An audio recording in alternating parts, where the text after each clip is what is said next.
Well, hello friends. In this video, I will be discussing regarding solving one of the contour integral, namely this one.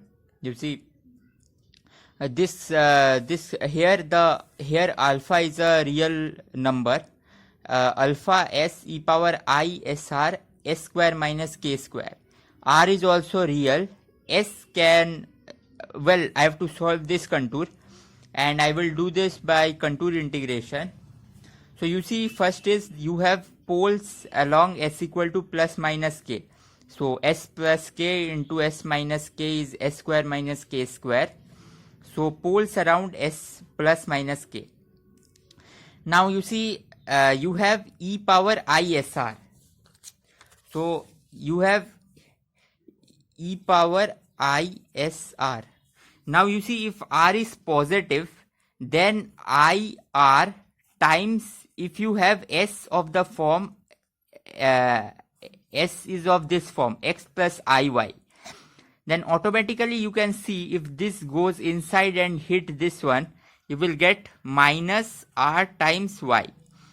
Now if y is largely positive, then this will be a very strong decaying function. So that is the reason why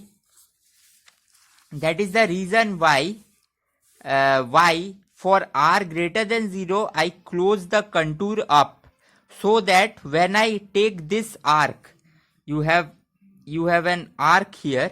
When I take this arc going to infinity, then I will ensure that automatically, due to an exponential decay, this integral will die off along this arc. So that's what I have written. If r is greater than 0, close the contour up so as it has a dying part. Now let's do the contour integration of this contour. Okay, you see, the contour encloses no poles inside itself. So this is the contour I have closed, and it has no poles. The poles are outside. So the contour integral of this function will evaluate to 0 because of no poles inside. It has no residue. So now you see, now I try to parameterize this curve. Okay, so I go from minus infinity to minus k minus epsilon, where this epsilon is the epsilon radius arc that I have considered here as well as here. So x goes to minus infinity to k minus epsilon, means I end up at this point. Now I go around this circle. So for this, I need to parameterize my circle again. So the parameterization will be s equal to minus k plus epsilon e power I phi. Okay, this is the parameterization here, and here it will be just plus k. That's what I have substituted here. So 0 to, and you see here it goes from pi to 0. So pi to 0, I have substituted s. In the integral, I have substituted s to be minus k plus epsilon e power I phi. Then again I have this part here, that is minus k plus epsilon to k minus epsilon. So I have not written the integral, so that becomes easy to work with. Then again I have to go around this circle. So I again parameterize the circle as s equal to k plus epsilon e power I phi, and that is this thing I have shown here. And then I again go from k plus epsilon to r, but here I will finally take capital R to go to infinity. So I have written this parameterization. Well, and this entire thing evaluates to 0 because here the contour is closed. Okay, because there is no pole inside the contour. Now then I take epsilon tending to 0.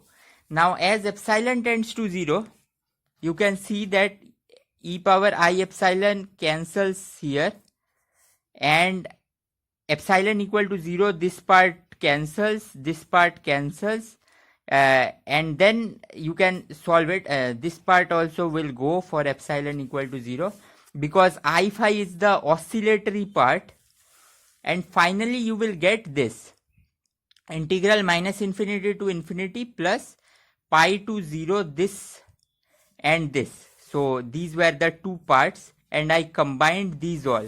You can see here in the image the contour, if epsilon goes to 0, runs along this, and then you have small lobes here. So that is here, and now you can just do your normal integration to obtain this result.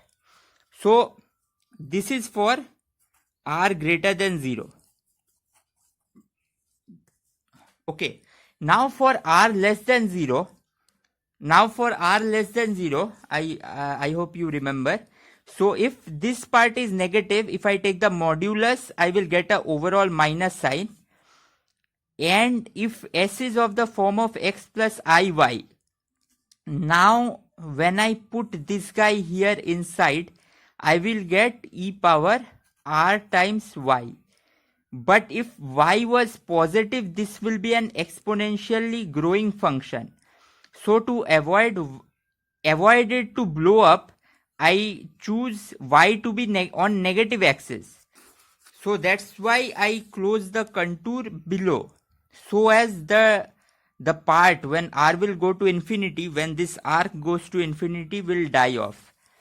So, and then you can again perform this same procedures here by parameterizing this curve here and this curve here and going throughout.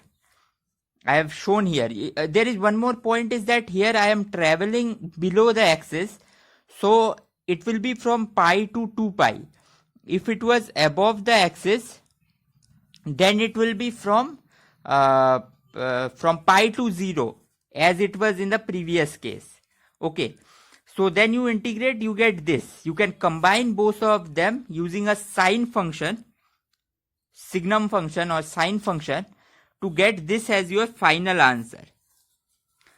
So this integral is useful in many places. This is a Green's function integral. It is useful in in finding the Green's function for, or solving the Green's function for Schrodinger equation and things like those.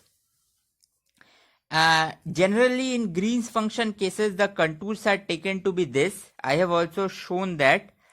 You can see, but these two will maximum differ. The integral evaluated using different contours finally must differ by a arbitrary constant. Okay, so you see here I have chosen the path to run like this and this. Now if r is greater than 0, I must ensure the die off, so I close it like this. If it is less than 0, I close it like this. So okay, so if I think of r greater than 0 for a moment, you will see that this contour contributes to the arc. This contour is inside, and the entire integral evaluated around the contour is no longer 0. So you can see it has a residue here.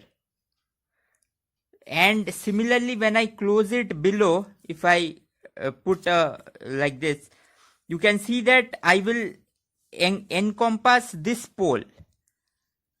So again you will see that there is a residue, but with a minus sign. The residue will turn out to be same with a minus sign, e power minus ikr. But the point is, as you are traveling as you are traveling clockwise here, so this part is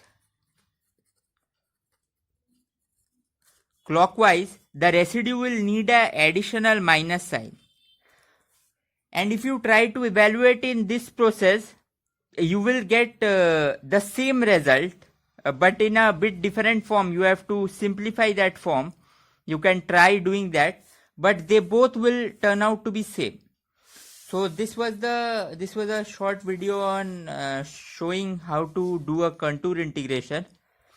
One of the important point doing contour integrations is parameterizing your curves. So you see, if I take this as the center of the circle, this arc will automatically be denoted by the variable x equal to minus k plus epsilon e power I phi. And this another arc which is below will be denoted by k plus epsilon e power I phi. So this is what we must keep in mind, and also that this travels from pi to 0 and below from pi to 2 pi. Well, okay, that's all for this video.